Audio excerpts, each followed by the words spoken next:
This conference will now be recorded. Sir अब ज़रा उसके बारे में बता देना जो नॉन कैश कंसिडरेशन मिलती है। ठीक हो गया। और सबसे जो पहले इनकर्ड होते हैं एक्सपेंसेस ऑलरेडी, उनके बारे में बताएं। गवर्नमेंट ग्रांट, IFRS है तो अभी भी कंफ्यूजन है। गवर्नमेंट ग्रांट के अंदर हमने देखा कि गवर्नमेंट ग्रांट एक तो मिलती है किसी एसेट से रिलेटेड, कि गवर्नमेंट ग्रांट हमें मिलती है हम जब कोई एसेट खरीदते हैं, और आगे फिर उसकी दो ऑप्शंस हैं, या एक हम कहते हैं related to income. Related to income का मतलब है किसी एक्सपेंसेस के लिए, कोई एक्सपेंसेस मीट करने के लिए गवर्नमेंट से ग्रांट मिल जाती है। एक गवर्नमेंट ग्रांट मिलती है जिसके एक्सपेंसेस पहले ही इनकर्ड हो चुके होते हैं, उसका मेन कुछ नहीं करना होता, यानी गवर्नमेंट ग्रांट हमें मिलती है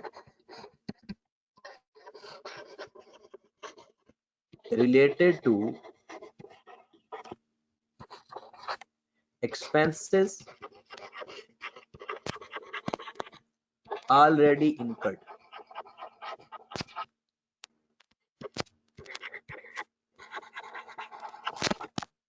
इस चीज को अभी हम यहां पर ही खत्म करने लगे हैं।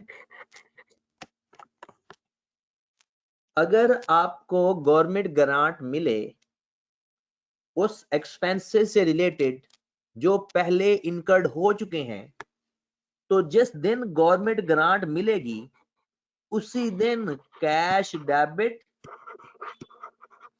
गवर्नमेंट ग्रांट इनकम क्रेडिट, इसकी कोई एक्सपेंसेस की एंट्री पास नहीं होगी। क्यों? क्योंकि एक्सपेंसेस ऑलरेडी इनकर्ड हो चुके हैं और रिकॉर्ड भी हो चुके हैं। ऐसे एक्सपेंसेस जो पहले इनकर्ड हो चुके हों, उससे रिलेटेड अगर कभी गवर्नमेंट ग्रांट मिले तो उसको उसी वक्त इनकम लिख देते हैं,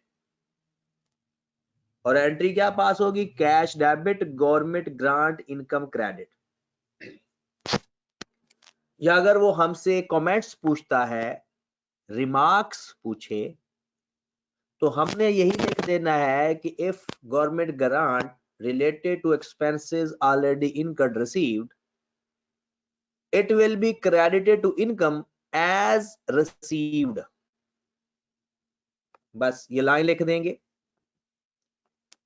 फिर हम बात करते हैं एसेट की, और ज्यादा जो पेपर में आता है वो एसेट है, और उसके बाद दूसरा नंबर है, लाइन रिपीट कीजिएगा।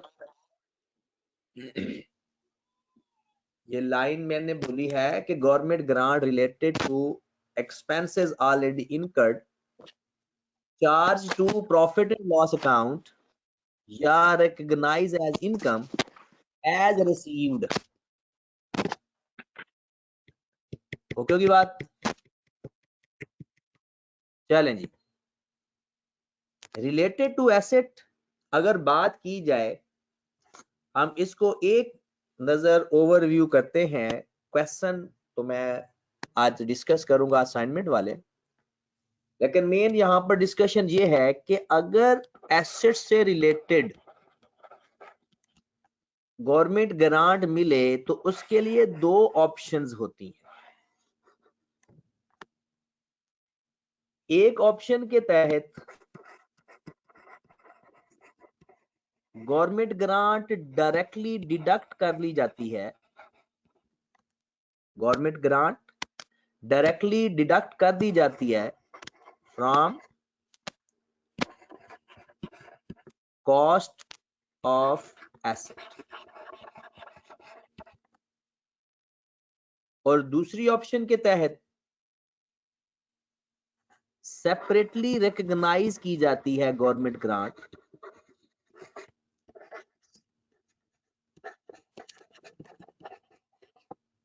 As deferred income liability, deferred income liability के अंदर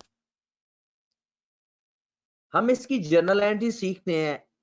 एक्सट्रैक्ट मैंने इसके पहले बनवा दिए हुए हैं। हम इसकी एक जर्नल एंट्री बनाते हैं और एक सवाल अज्यूम करते हैं। दोनों केसेस में वो क्वेश्चन कर लेते हैं कि जनाब 1 लाख का एसेट है,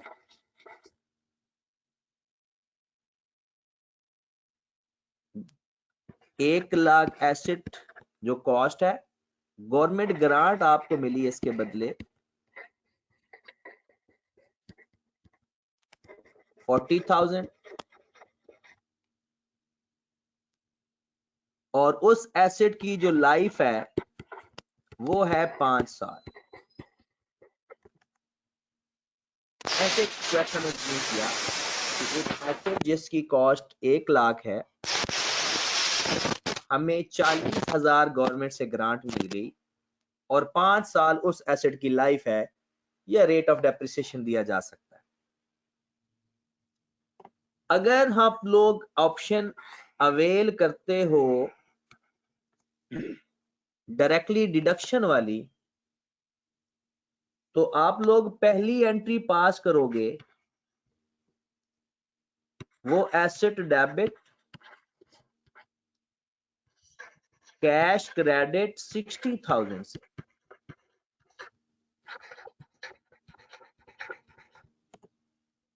एसेट डेबिट कैश क्रेडिट 60,000 से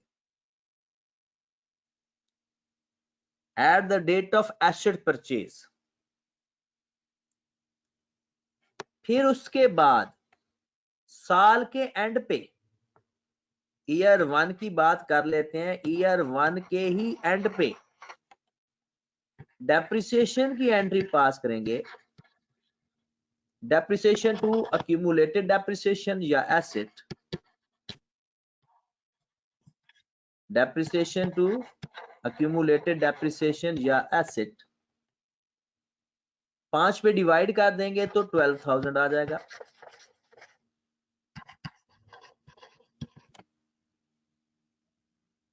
डन होगी बात।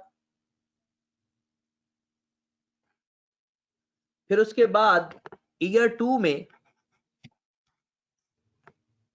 एंट्री सिर्फ डेप्रिसिएशन की पास होगी, डेप्रिसिएशन टू अक्यूमुलेटेड डेप्रिसिएशन या एसेट 12,000 से।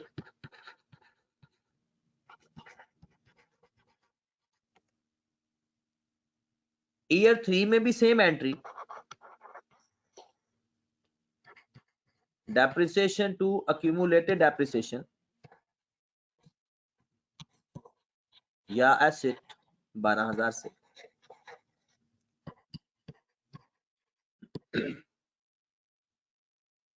कहते हैं अगर वो कंडीशन एंटिटी या बिजनेस कंडीशन फुलफिल कर ले 5 साल तक, तो यही 5 साल तक एंट्री पास होती जाएगी। लेकिन हम थोड़ा सा इस क्वेश्चन को चेंज कर देते हैं। इसके बाद हम कहते हैं कि नहीं जी, 3 साल गुजरने के बाद जो गवर्नमेंट की तरफ से कंडीशन थी वो फुलफिल नहीं हुई। 3 साल गुजरने के बाद जो गवर्नमेंट की तरफ से कंडीशन थी वो फुलफिल नहीं हुई। तो अगर वो फुलफिल नहीं होगी तो फिर वो हमें ये बताएगा कि आपने कितने पैसे वापस करने हैं।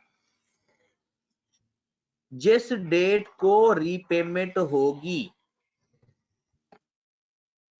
उस डेट को हमने क्या एंट्री पास करनी है, पहली ऑप्शन के तहत। सपोज दैट हमें मिला था 40,000, 40,000 में से हमें रीपे करना पड़ गया 30,000। ये क्वेश्चन के अंदर बताया जाएगा कि आपने रीपे कितना करना है। क्वेश्चन के अंदर ये बात बताई जाएगी कि after violation of condition government grant कितनी वापस की जाएगी। कभी कभी वो फुल अमाउंट भी वापस मांग लेता है। तो सबसे पहला काम हमने करना है, जिस साल उसने वायलेशन की, एसेट को डेबिट कर देना है, कैश को क्रेडिट कर देना है 30,000 से, अगर ऑप्शन 1 है तो। और जितने साल गुजर चुके हैं उतने साल की डेप्रिसिएशन की एंट्री भी पास करते हैं इसी 30,000 के ऊपर। डेप्रिसिएशन टू अक्यूमुलेटेड डेप्रिसिएशन या डेप्रिसिएशन टू एसेट, 30,000 को 5 पे डिवाइड करके 3 से मल्टीप्लाई कर लेंगे। 5 पे डिवाइड करके 3 से मल्टीप्लाई कर लेंगे। कितनी अमाउंट आ जाती है? 18,000। 18,000 सर। तो at the date of repayment of government grant, सबसे पहला काम हमने करना है, जितने पैसे वापस किए हैं उससे एसेट को डेबिट, क्योंकि हमारा एसेट क्योंकि इतनी अमाउंट से कम डेबिट हुआ था तो अब हम डेबिट कर देंगे। जितना कैश पे कर रहे हैं क्रेडिट कर देंगे और साथ डेप्रिसिएशन की एंट्री भी पास कर लेंगे। एक बात का ख्याल रखना है, बेहतर यही होगा गवर्नमेंट ग्रांट जब वापस करते हैं, ये बड़ी इंपॉर्टेंट बात कहने लगा हूं, गवर्नमेंट ग्रांट जब वापस करते हैं तो उसको समझना है जैसे चेंज इन एस्टिमेशन है। मतलब अगर डेट उस ना बताए ना तो आप ऐसा समझें कि उस साल के शुरू में आपने पैसे वापस कर दिए हैं। अगर वो एग्जैक्ट डेट ना बताए तो आपने ये समझना है कि उसने साल के शुरू में सारे पैसे वापस कर दिए। जिस साल के अंदर वो रिफंड कर रहा है, रीपे कर रहा है, वो साल के शुरू में ही वापस कर दें। Got it? अब इसके बाद, क्योंकि ईयर 3 की तो हम डेप्रिसिएशन ले चुके हैं, ईयर 4 की अब डेप्रिसिएशन जो आएगी। शुरू में वापस किए तो डेप्रिसिएशन क्यों ले रहे हैं सर? सॉरी सर, अगर साल के शुरू में हम एज्यूम कर रहे हैं कि वापस किए तो ये डेप्रिसिएशन फिर क्यों ले रहे हैं सर? मैं ये अज्यूम कर लेता हूं कि चौथे साल वायलेशन हुई, 3 साल के बाद। आफ्टर 3 ईयर का मतलब क्या होता है? 3 साल के बाद। हम चौथा साल अज्यूम कर लेते हैं कि चौथे साल पैसे वापस किए हैं, तो पहले ही हमने पैसे वापस कर दिए डेप्रिसिएशन लेने से पहले ही। अब डेप्रिसिएशन ले लेते हैं। आपको याद होगा मैंने आपको डेप्रिसिएशन लेने का तरीका बताया था। आप लोग कॉस्ट लिखोगे, अक्यूमुलेटेड डेप्रिसिएशन लिखोगे। पहले कॉस्ट थी 60,000, डेप्रिसिएशन हम कितनी ले चुके हैं? 36,000, 3 सालों की 12,000 के हिसाब से।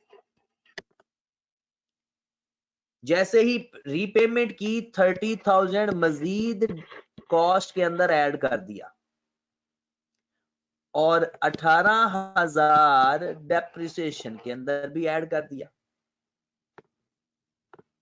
तो रीपेमेंट के बाद एसेट हमारा हो गया 90,000 का। रीपेमेंट के बाद एसेट हमारा हो गया 90,000 का और डेप्रिसिएशन हो गई 54,000। अब यहां से आगे देखेंगे, डेप्रिसिएशन का मेथड अगर स्ट्रेट लाइन है तो कॉस्ट को डिवाइड करेंगे और अगर मेथड WDV है तो इन दोनों को माइनस करके बुक वैल्यू पे डेप्रिसिएशन ले। तो ये मेथड स्ट्रेट लाइन है, तो हम कॉस्ट पे डेप्रिसिएशन लेंगे। डेप्रिसिएशन टू अक्यूमुलेटेड डेप्रिसिएशन जी 90,000 को 5 पे डिवाइड करें कितना आता है? 90,000 को 5 पे डिवाइड करें कितना आता है? 18,000 सर। 18,000। लो जनाब, चौथे साल भी 18,000, पांचवें साल भी 18,000।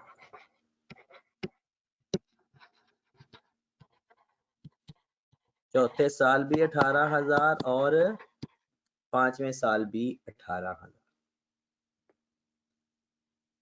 डन। ये हमने रिलेटेड टू एसेट सीखा, जिसके अंदर हमने ये भी सीखा कि 3 साल तक गवर्नमेंट ग्रांट चलती रही। सर ये ऊपर 30,000 डिवाइडेड बाय 5 और मल्टीप्लाई 3 कैसे गई है, जरा समझिए। ये देखिए सर जी। आपने जितने पैसे वापस किए, अब सुन लीजिए, जितने पैसे वापस किए हमने अज्यूम किया कि 30,000 वापस किया, तो एसेट उतनी अमाउंट से वापस डेबिट कर देना है और कैश क्रेडिट कर देना। और जितने साल गुजर चुके हैं, मतलब जितने सालों की डेप्रिसिएशन पहले ले चुके हैं, इस 30,000 की भी उतने सालों की डेप्रिसिएशन लेनी है।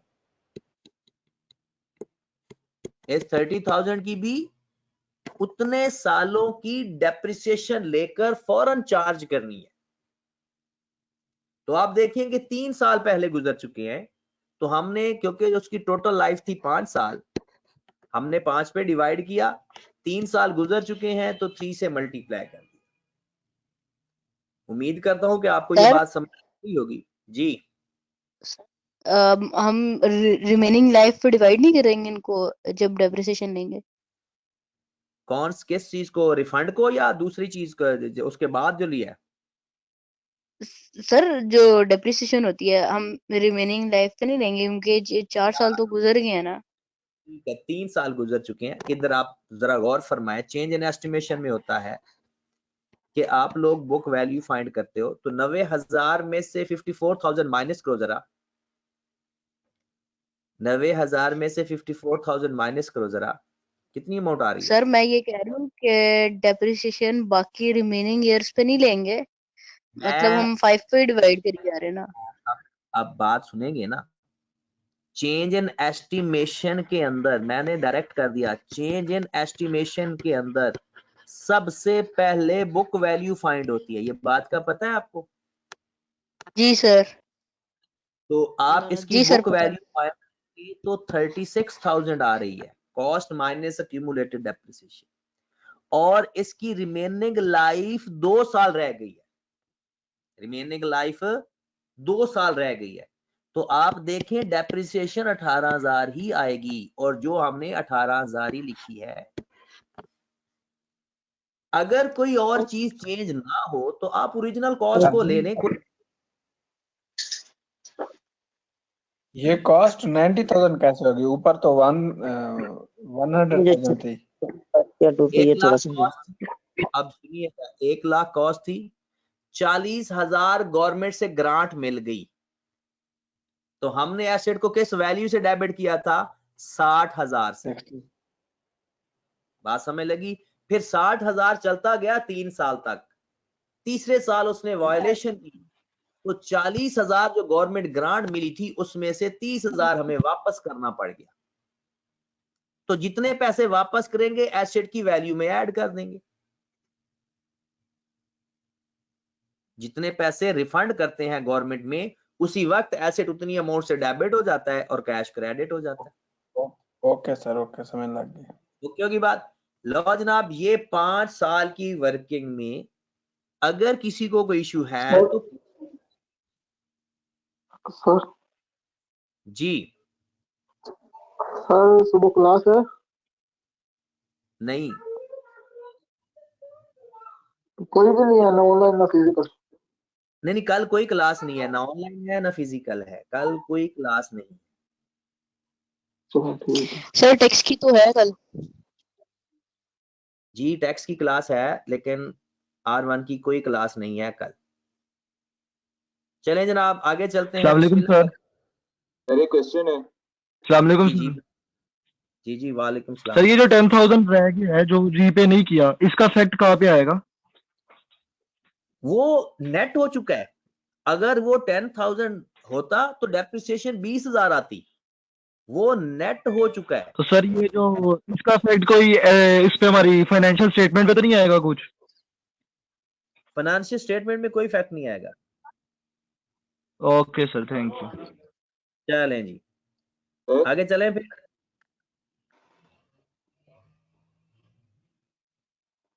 आगे चलते हैं। जी जनाब, हमारा जो फर्स्ट ऑप्शन है डायरेक्टली डिडक्शन वाली, वो खत्म हो गई। अब हम चलते हैं कि अगर क्वेश्चन के अंदर वो या खुद ऑप्शन कह दे या हम ऑप्शन अडॉप्ट करें सेपरेटली रिकग्निशन वाली।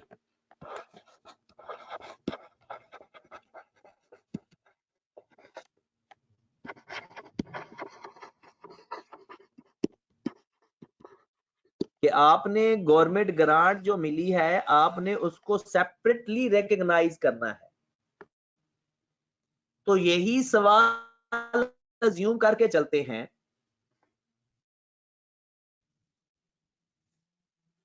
सबसे पहली एंट्री पास होगी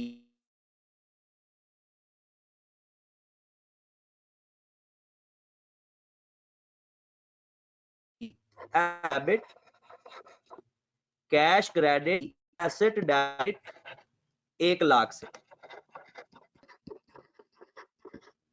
कैश क्रेडिट डन। फिर साथ एक एंट्री पास हो जाएगी cash debit, government grant deferred income credit, या डायरेक्ट लिख दें डेफर्ड इनकम क्रेडिट 40,000 से।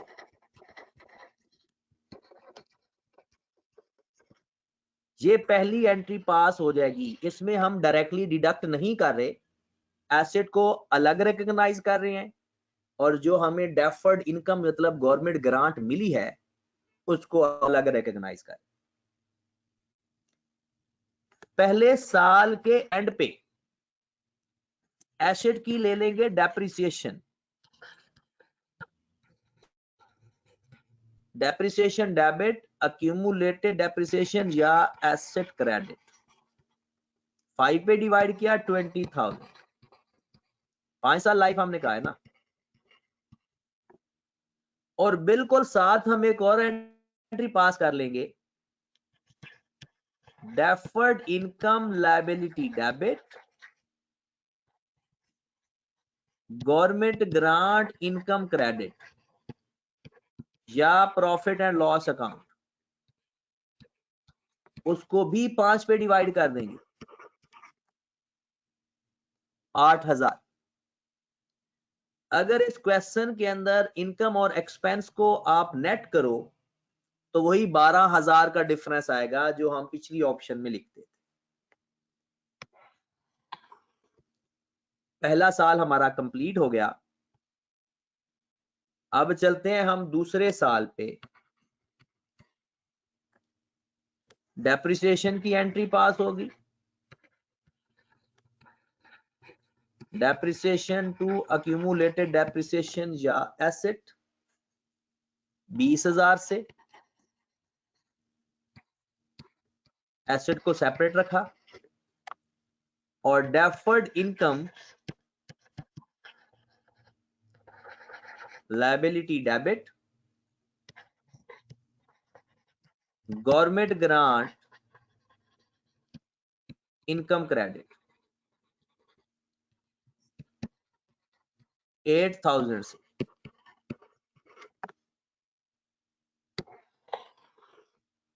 ओके की बात। फिर उसके बाद तीसरा साल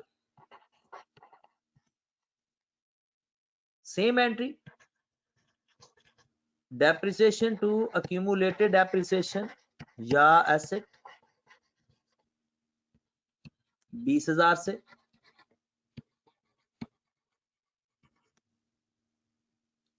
और government grant deferred income debit government grant income credit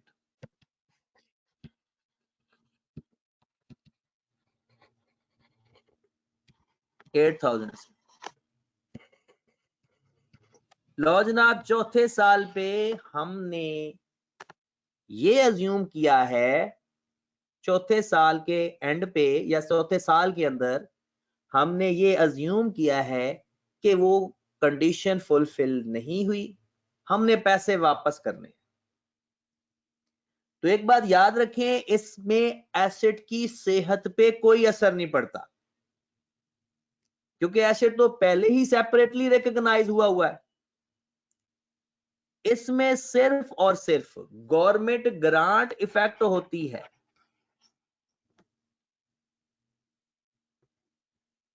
किस तरह से गवर्नमेंट ग्रांट इफेक्ट होती है? जितनी लायबिलिटी रह गई है डेबिट,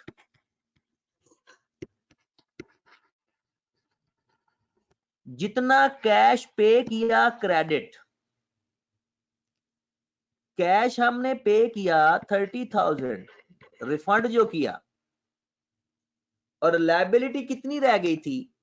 40,000 टोटल थी। 24,000 लायबिलिटी पहले खत्म हो चुकी है, 16,000 लायबिलिटी रहती है। 40,000 टोटल थी ना, 8,000 तक 3 साल तक हमने 3 साल तक हमने उसको यूटिलाइज कर लिया, उसका फायदा हासिल कर लिया। तो क्योंकि बात, तो 16,000 रिमेनिंग लायबिलिटी रहेगी। जो डिफरेंस आएगा वो प्रॉफिट एंड लॉस अकाउंट के नाम से आएगा। जो डिफरेंस आएगा वो प्रॉफिट एंड लॉस अकाउंट, और ये प्रॉफिट एंड लॉस अकाउंट में जाएगा किस नाम से? गवर्नमेंट ग्रांट के नाम से। तो ये लॉस हो रहा है ना 14,000।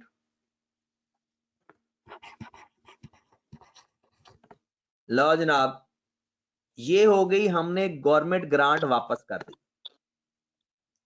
जरा एक बात मेरी गौर से सुनिएगा, सिर्फ एसेट के अंदर ये डिफरेंस आता है कि उसमें हमने पहले एसेट को पूरा करना होता है, डेप्रिसिएशन पूरी करनी होती है। इसके अंदर जितनी लायबिलिटी रह गई डेबिट, कैश, क्रेडिट, और जो डिफरेंस है profit and loss account. Debit side पर आ रहा है तो डेबिट साइड पर, क्रेडिट साइड पर आ रहा है तो क्रेडिट साइड। अब मजीद चौथे साल की जो डेप्रिसिएशन लेंगे हम, depreciation debit, accumulated depreciation credit या एसेट की 20,000। अब गवर्नमेंट ग्रांट वाली एंट्री पास नहीं होनी, क्योंकि गवर्नमेंट ग्रांट तो हमने वापस कर दी है। अब आखिरी 2 सालों में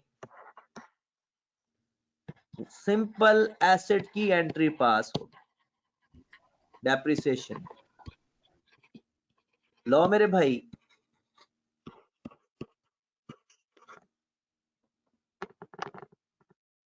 हमने दोनों ऑप्शन के जरिए गवर्नमेंट ग्रांट की रिकॉग्निशन की भी एंट्रीज पास की, फिर हमने दरमियान में उसको रिफंड भी किया। एक्सट्रैक्ट की प्रैक्टिस आपकी है। मैं चलता हूं रिलेटेड टू इनकम पे। रिलेटेड टू इनकम को पढ़ाने के बाद फिर मैंने आपको पढ़ाना है डिस्क्लोजर ऑफ गवर्नमेंट ग्रांट। ठीक है, तो आज क्या ये फाइनल इसकी रिवीजन हो जाएगी?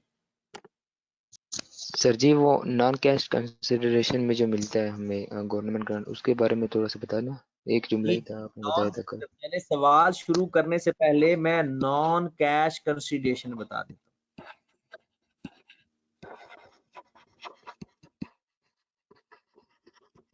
अगर कैश फॉर्म में हमें ग्रांट नहीं मिलती, कोई भी नॉन कैश मतलब कोई एसेट हमें दे दिया जाए, तो हम उसकी फेयर मार्केट वैल्यू लेते हैं एज अ गवर्नमेंट ग्रांट। खत्म होगी बात। बाकी तो वही है ना, मेन प्रॉब्लम क्या है कि हमने वैल्यू कौन सी लेनी है। मेन कौन सी मतलब बात है बाकी कि उसी हम तरह फीड करना है बिल्कुल जिस तरह बाकी हम बस, कैश कर। हाँ अब वहां पर कैश नहीं एंट्री लिखेंगे। क्या बननी है सर? अगर वो तो देखेंगे डायरेक्टली डिडक्ट करना है या सेपरेटली रिकॉग्नाइज करना है, उस हिसाब से सेपरेटली सेपरेटली। अगर रिकॉग्नाइज करेंगे तो हम क्या करेंगे, पहली एंट्री एसेट टू कैश, ये एंट्री पास हम करेंगे। फिर जो नॉन कैश आइटम हमें मिली, अगर हमने उसी नाम ये, से करेंगे। अब अगर सपोज दैट हमने वही एसेट ही हमारे पास आ गया, तो वो एसेट डेबिट कैश क्रेडिट की बजाय हम लिखेंगे गवर्नमेंट ग्रांट, अच्छा क्योंकि हमें एसेट ओके मिला ओके, है। डायरेक्ट हाँ, डायरेक्ट इनकम में एंट्री लिख देंगे डायरेक्ट। एसेट ही मिल गया है, हमने खरीदा नहीं एसेट, एसेट ही हमें मिल गया। तो कैश की जगह ओके गवर्नमेंट ग्रांट या डेफर्ड इनकम, डिपेंड करता है एक्सपेंसेस है या डिपेंड करता है एसेट है, यानी जो गवर्नमेंट ग्रांट की नेचर ओके, क्या है। सही हो गया। कहीं ना कहीं आज जो रिलेटेड टू इनकम में एक सवाल करते हैं, ऐसे ही अज्यूम करके, तो ये इसकी रिवीजन भी पूरी हो जाएगी। और फिर डिस्क्लोजर इसमें मुश्किल नहीं है, 3 डिस्क्लोजर बताने होते हैं बस। जी मेरे भाई आ जाओ जरा। सपोज दैट हम बात कर लेते हैं कि हमें जो पैसे मिले हैं गवर्नमेंट ग्रांट की तरफ से, वो किसी चीज के रिपेयर के लिए मिले हैं। गवर्नमेंट ग्रांट हमें मिली है किसी प्लांट की रिपेयर के लिए फॉर 4 years,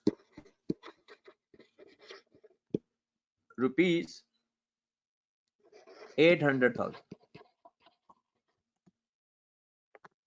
किसी प्लांट के रिपेयर के लिए हमें 8 लाख गवर्नमेंट की तरफ से मिला।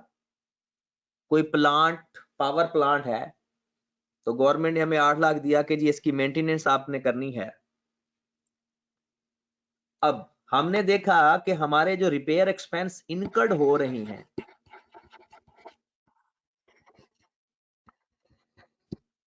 वो ईयर 1 में 2 लाख इनकर्ड हुए, ईयर 2 में 4 लाख इनकर्ड हुए, ईयर 3 में 3 लाख इनकर्ड हुए, और ईयर 4 में 1 लाख कर लेते हैं।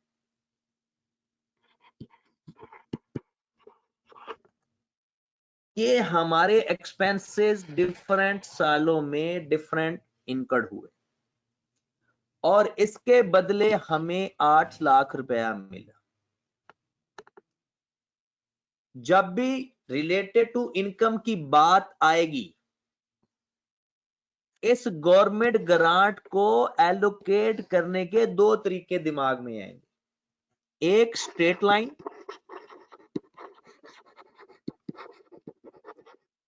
मतलब 8 लाख को 4 पे डिवाइड करके हर साल 2 लाख की एडजस्टमेंट करते जाएं।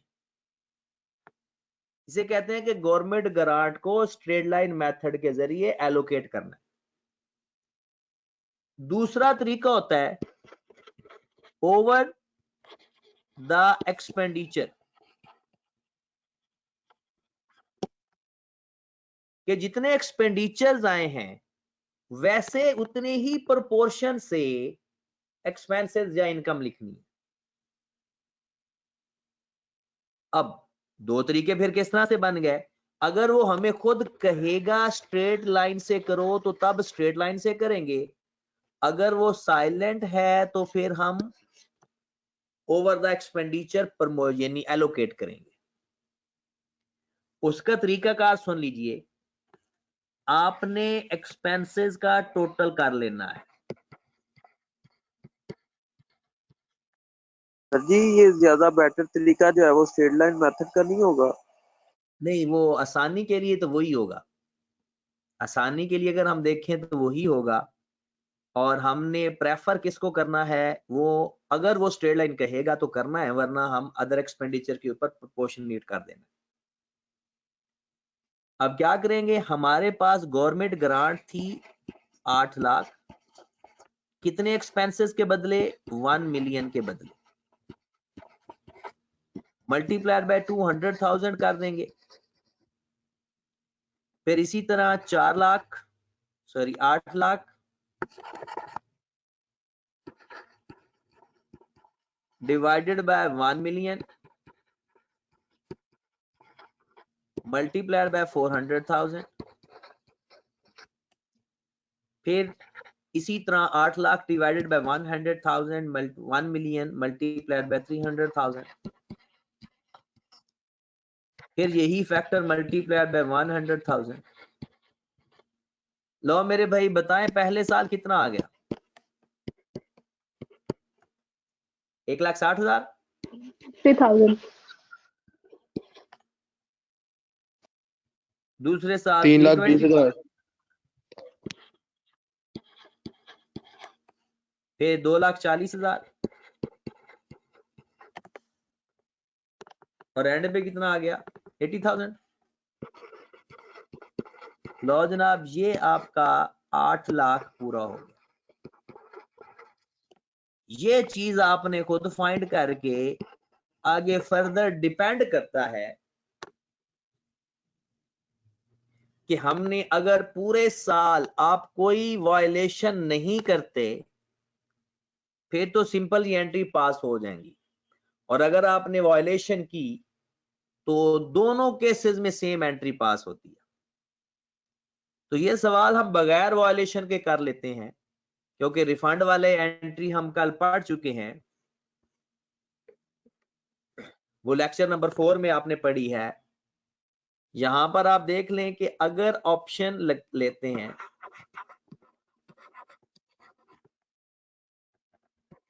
डायरेक्टली डिडक्ट,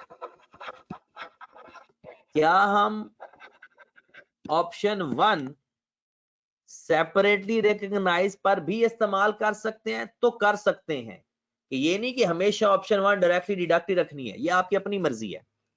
आपने लिख देना है कि आपने कौन सी मर्जी अपनानी है। ओके होगी बात? तो सबसे पहले ऑप्शन 1 के तहत एंट्री पास करेंगे। ईयर 1 में एक एंट्री पास करेंगे, cash debit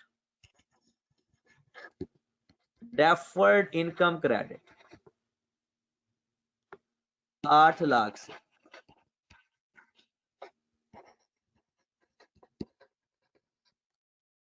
cash debit deferred income credit, पैसे हमें मिल गए। पहले साल रिपेयर एक्सपेंस डेबिट किया,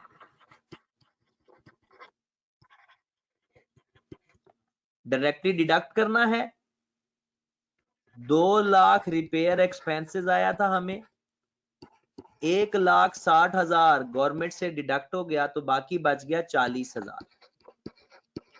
एक्सपेंसेस में से डायरेक्टली डिडक्ट करके लिखा।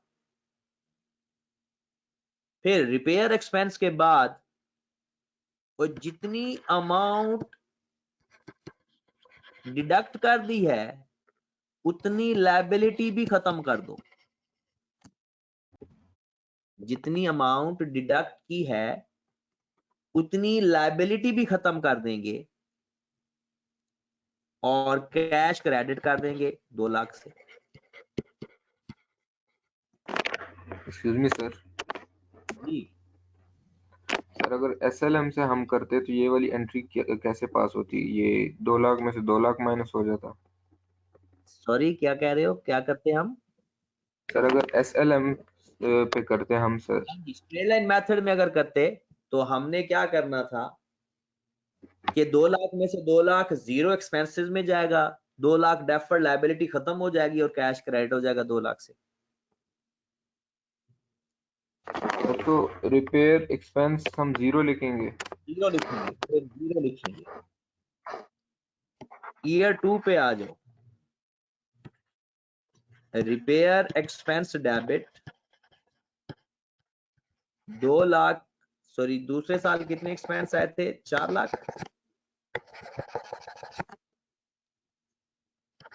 4 लाख में से माइनस कर दिया 3,20,000,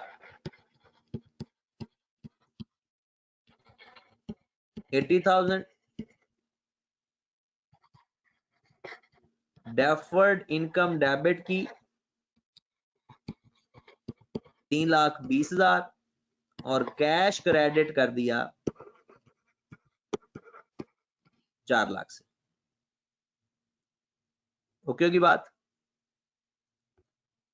तीसरे साल वॉयलेशन करनी है या सिर्फ एंट्री पास करनी है? वॉयलेशन करेंगे सर। कर देते हैं। करें सर, करें तीसरे वायलेशन साल, करें। तीसरे साल हमने वॉयलेशन की तो गवर्नमेंट ने कहा कि भाई साहब आप ऐसा करो कि जितने पैसे आपने मुझसे लिए हैं ना उसका मुझे 75% वापस कर दो।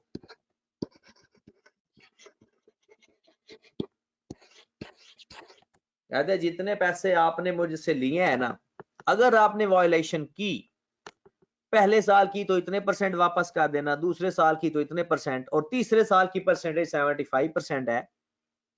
और हमने तीसरे साल 75% वॉयलेशन की, यानी तीसरे साल वॉयलेशन की। हमने लिया था 8 लाख। 8 लाख का 75% लो, जरा कितना बनता है? 6 लाख। 6 लाख लो जनाब, तीसरे साल आप पहले तो गवर्नमेंट के पैसे वापस करें। तो क्या तरीकाकार हमने पढ़ा था कि जिस दिन वॉयलेशन की सबसे पहले देखना है कि डेफर्ड इनकम लायबिलिटी में कितनी अमाउंट रहेगी है। फिर दूसरी बात, कैश कितना वापस किया, ये तकरीबन रिलेटेड टू एसेट की सेकंड ऑप्शन में भी यही है और इस दोनों केसेस में भी सेम तरीका है कि जितनी लायबिलिटी रह जाए डेबिट, जितना कैश पे कर दिया क्रेडिट, जो डिफरेंस आएगा प्रॉफिट एंड लॉस अकाउंट को चार्ज होगा। तो डेफर्ड इनकम कितनी रह गई है? टोटल हमें पैसे मिले थे 8 लाख, जिसमें से हमने पहले था 60,000 और फिर दूसरे साल कितना माइनस किया था? 1,60,000। सर पहले साल 1,60,000 था। 8 लाख में से 1,60,000 और 3,20,000 कितना बच गया? 320। और हम कैश वापस कर रहे हैं 6 लाख। लॉस हो बाकी गया। जो प्रॉफिट एंड लॉस अकाउंट कितना आ रहा है? 280 से। सर ये 280। और ये प्रॉफिट एंड लॉस अकाउंट किस नाम से जाएगा? प्रॉफिट एंड लॉस अकाउंट में गवर्नमेंट ग्रांट के नाम। लो जनाब, जैसे ही गवर्नमेंट ग्रांट वापस कर दी उसके बाद जो एंट्री पास होनी है वो सिंपल जितने एक्सपेंसेस इनकर्ड हुए हैं उतनी अमाउंट से। सर एक मिनट ऊपर कीजिएगा।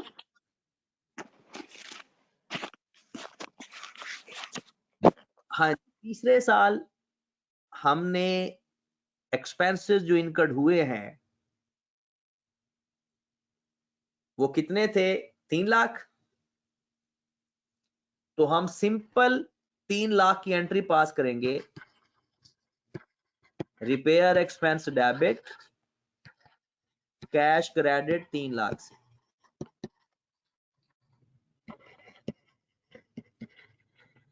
Repair expense debit cash credit 3 lakh से, और चौथे साल repair expense debit cash credit 1 lakh से, क्योंकि जी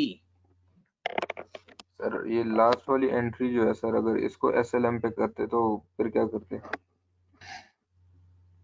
वो तो इधर खत्म हो जाती ना, ये वाली खत्म हो जाती। यहाँ पर जितने सर अगर 2 वायलेशन लाख ना हम होती, बाकी 4 लाख रुपया वहां पर रिवर्स कर देते। आखिरी 2 एंट्रीज वैसे ही पास होनी थी क्योंकि गवर्नमेंट ग्रांट का इफेक्ट खत्म हो चुका है। सर फॉर एग्जांपल वायलेशन ना होती सर, तो इसको चौथी एंट्री को हम सर एसएलएम पे अगर करते तो -200,000 करते। वो इनकम ज्यादा आ जाती, एक्सपेंसेस की बजाय इनकम आ जाती।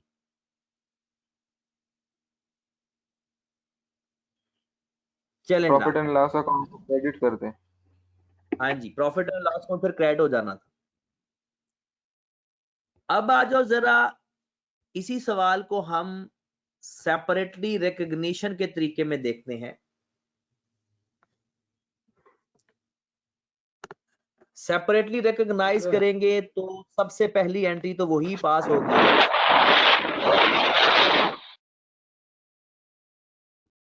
जोएब भाई अपना माइक ऑफ रखें kindly. Cash debit deferred income credit, क्योंकि जिस दिन आपको कैश मिल गया ना 8 लाख, आपने एंट्री पास कर दी 8 lakh, cash debit deferred income credit, done होगी बात। अब एक्सपेंसेस इनकर्ड हुए तो एक्सपेंस अपने नाम से आ जाएगा, repair expense debit cash credit 2 lakh से,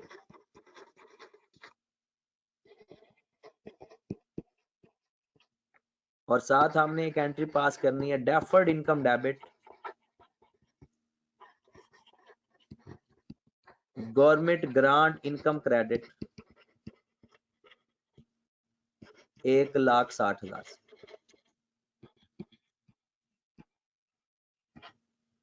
ये ईयर 1 में हमने एंट्री बनाई कि जितना एक्सपेंसेस इनकर्ड हुआ एक्सपेंस पूरे का पूरा, और जितना माइनस करना था माइनस नहीं किया, अलग से ही डेफर्ड लायबिलिटी खत्म करके इनकम में लिख दिया। दूसरे साल फिर वही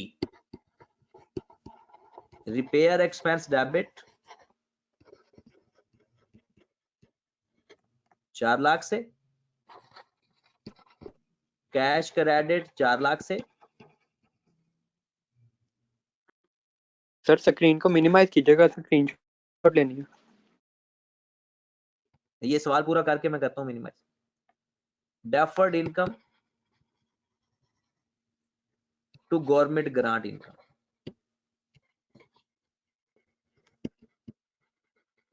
3,20,000 से।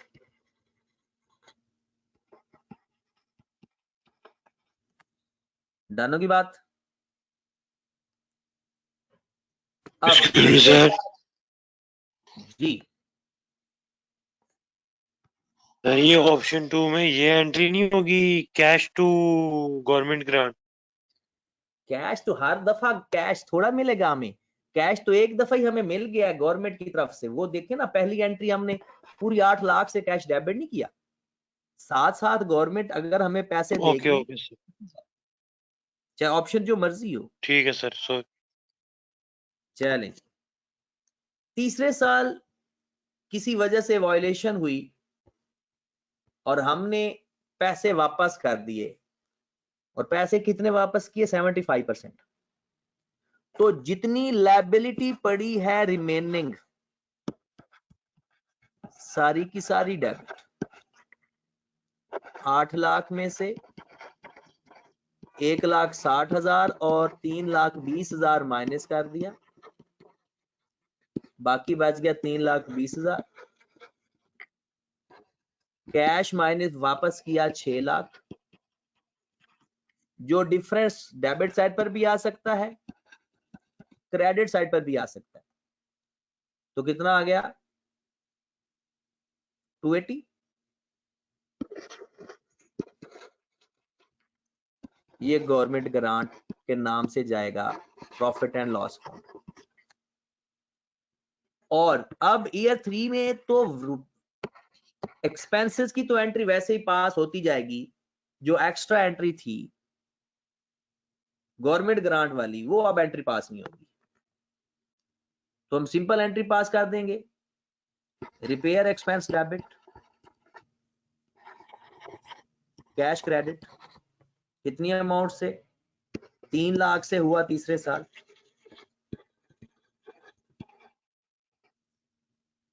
चौथे साल फिर repair expense debit, cash credit 1 lakh से,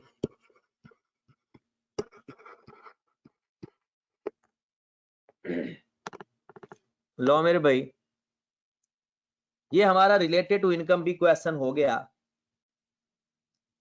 अब सिर्फ आपके 2 मिनट मुझे चाहिए होंगे कि अगर आपने एक्सट्रैक्ट बनाना है तो उसमें क्या क्या लिखना है।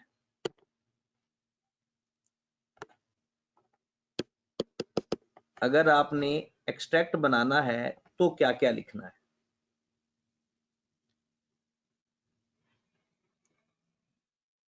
Sorry, disclosures.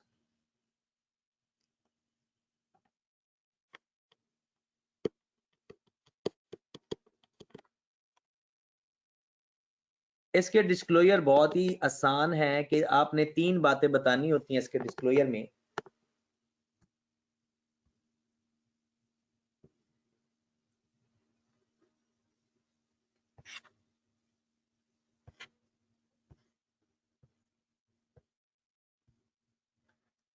चले जनाब, कुछ लोगों ने तो पहले पढ़ लिया होगा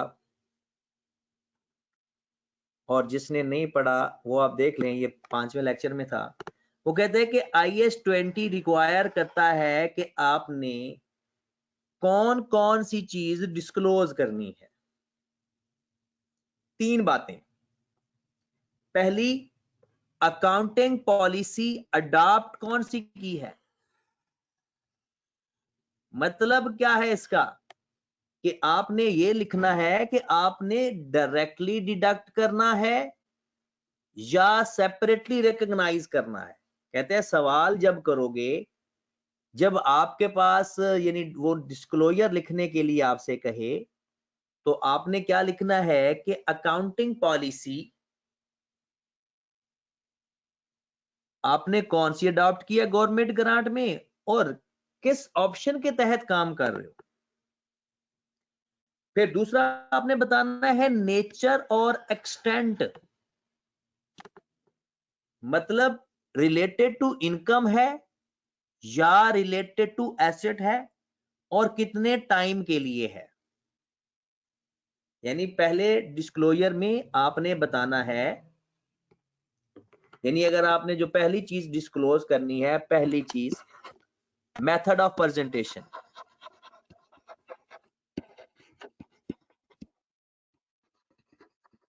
और मेथड ऑफ प्रेजेंटेशन में 2 मेथड है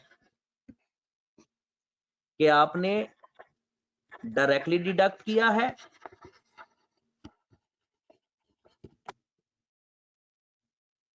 गवर्नमेंट ग्रांट को या आप सेपरेटली रिकॉग्नाइज कर रहे हो। जब भी वो डिस्क्लोजर की बात करे तो आपने ये बात लिखनी है कि इनमें से कौन सी ऑप्शन आपने अडॉप्ट किया। दूसरा, आपने नेचर बतानी है गवर्नमेंट ग्रांट की और कब तक गवर्नमेंट ग्रांट है वो टाइम बताना है। Nature and extent. नेचर में आ जाता है कि रिलेटेड टू एसेट है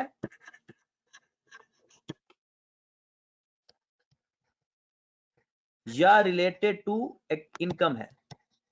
सर जी आपकी स्क्रीन स्टक हो जाती है। ये आपके यहाँ नेट का इशू है मेरे भाई। सर वाईफाई रिलेटेड वालों टू को एसेट या रिलेटेड टू इनकम है या वो ऑलरेडी एक्सपेंसेस इनकर्ड वाली है। Already expenses incurred. एक्सटेंड का मतलब क्या है, कितने टाइम के लिए, 4 साल के लिए, 5 साल के लिए। तो दूसरा डिस्क्लोजर है the nature and extent of the government grant recognised in the financial statement. फिर उसके बाद है कंडीशन कौन सी लगाई है आपने सर जी, कि क्या जी सर ये ऑलरेडी एक्सपेंसेस जो इनकर्ड है इसका तो एक ही एंट्री होगी मेरे ख्याल से। हाँ जी, एक ही एंट्री है, बिल्कुल एक ही एंट्री होगी, जिस टाइम मिले उसी वक्त सारी इनकम। ठीक हो गया सर, ठीक ओके हो के बाद और आखिर में हमने लिखना यस है कि अगर कोई कंडीशंस हैं और अनफुलफिल्ड कंडीशन है तो उसको भी बताना है कि कंडीशन या कोई और शर्त क्या है गवर्नमेंट की तरफ से। ठीक है जनाब, तो आपने करना क्या है, अब आपने इसकी असाइनमेंट पूरी करनी है। पहले खुद से अपना सोल्यूशन बनाना है, फिर एंड पे उसका आंसर गिवन है वो मैच करना है कि आपके सोल्यूशन से आंसर मैच करता है या नहीं। कंफ्यूजन होगी तो मंडे को इंशाल्लाह उसको डिस्कस करेंगे। ठीक है जी? 9 बजे क्लास में शो कर सर